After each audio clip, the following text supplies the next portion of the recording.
Mama ko yung tinawagan niya sa Pilipinas sa kasambahay. Oh, sige. Nandun pala si ma'am. Punta ka na lang doon. Ma'am, I'm your new maid. Oh, it seems like you're our new maid from the Philippines. Okay, you can start tomorrow and clean the whole house. Okay, ma'am. Thank you. Tomorrow morning. Kailangan ko kumayot para sa pamilya ko.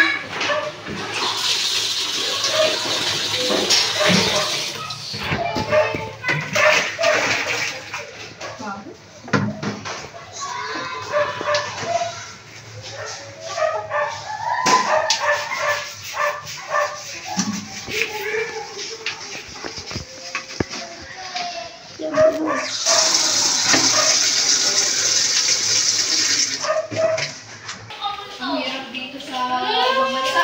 Napakakalat.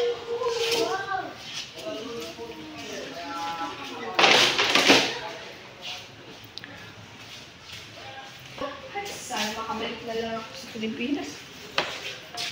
Ang hirap para dito. Hindi ko pa kasama yung mga anak ko.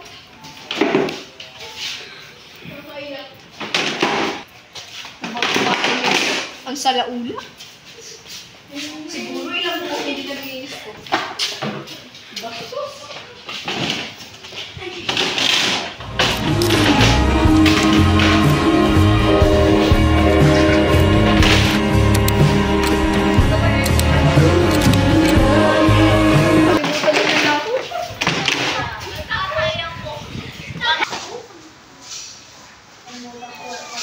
Why are you so slow? I only applied you to clean my house, and because of that, I will lower your salary. Mom, please don't do that. I have 3 children in the Philippines. I will forgive you, but only this time. Mga kapatid, tawagan natin si Mama. Mami! Kasi kamustahin natin si nanay. Sige, tara. Nagari cellphone ni Madam. Ikaw ba yan? Oo, anak. Ako. Ito. Ha, Mama, namimiss ka na po namin. Ako pala po to si Krista, yung panganay mong anak. Ito po, ibabasa ko po sa aking kinabubunsoang kapatid. Hi, Mama! Ako to! Mama! Oh, anak, miss ko na rin kayo. Hayaan nyo, uuwi na rin ako dyan. Ma, kailangan mo na talaga umuwi. Ma, may graduation ka ka-attenda. Ma, matapos na ako ng kolehiyo, Ma. Ma, kailangan mo makapunta, Ma. At walang masama sa akin. At si Tita ay may sobrang lalang na sakit. Cancer stage 10. Umorder na po kayo ng giniling. Guys, pasok! Tapos ang advertisement. May cancer si Tita. Mahal na mahal namin siya. Kasi nga, Ma, kung wala si Tita, hindi kami mabubuhay, Ma. Siya ma! Siya ang kumukup sa amin nung umalis ka na. Hindi mo man lang sinabi sa amin kung saan kami pupunta. kami ay nandun sa kalsada, lumamalimos. Pasensya. Ma'am, alam mo, kahit may sakit siya pa rin ang umukup sa amin at nagmahal sa amin, nagpakain sa amin. Siya ang nagpatuloy ng pag-aaral ko, ma. Kaya, ma, kahit magpadala ka po dito ng kaunting pera, okay na sa amin, ma. Kasi nga, ma, si tita talagang nangangailangan na ng pera. Dahil siya, ang ulam na lang namin ay toyo at asin. Pasensya na, anak. After 10 years. Ay, ito nga pala pinababigay ng amo mo. Sige, kunin mo na. Ingat ka sa pag-uwi sa Pilipinas.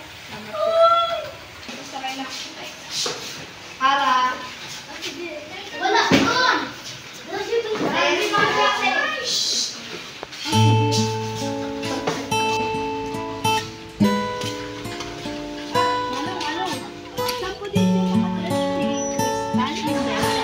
Ay, doon lang po sa kanto doon. Sige po, salamat. Bago po lumipat.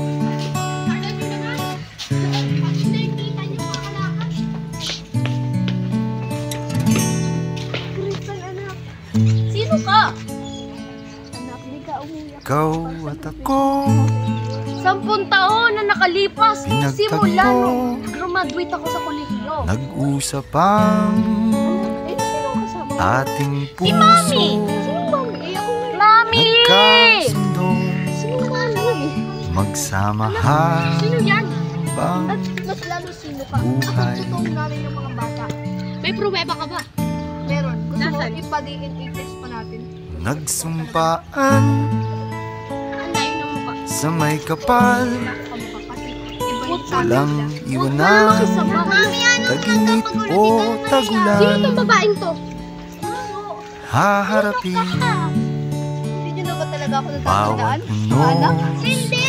na Kailangan umuwi dito sa Pilipinas. Kasi ang nanay namin nasa ibang bansa. sana'y di magmaliw ang Ayan! 24 na ako! Si 9 years old pa lang ako simula nung ginustuhan ko yan. Pero ilang taon na ako? 24! Sa tingin mo, kailangan ko pamagayan. ulo sa buhay na Di ko ba talaga? Ha? di ko papansin. Kinabukasan.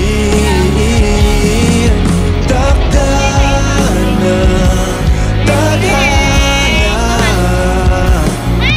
ikaw aking bituin.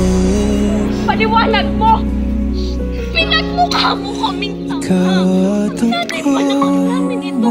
Pinagmukha mo kaming tanga! Pinagalitan pa namin! tayo'y Patawad ka lang, hindi ko naman alam na inayo siya.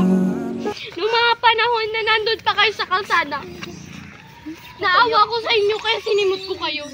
Hindi ko naman alam na siya ang tunay niyong ina. Patawarin niyo ko.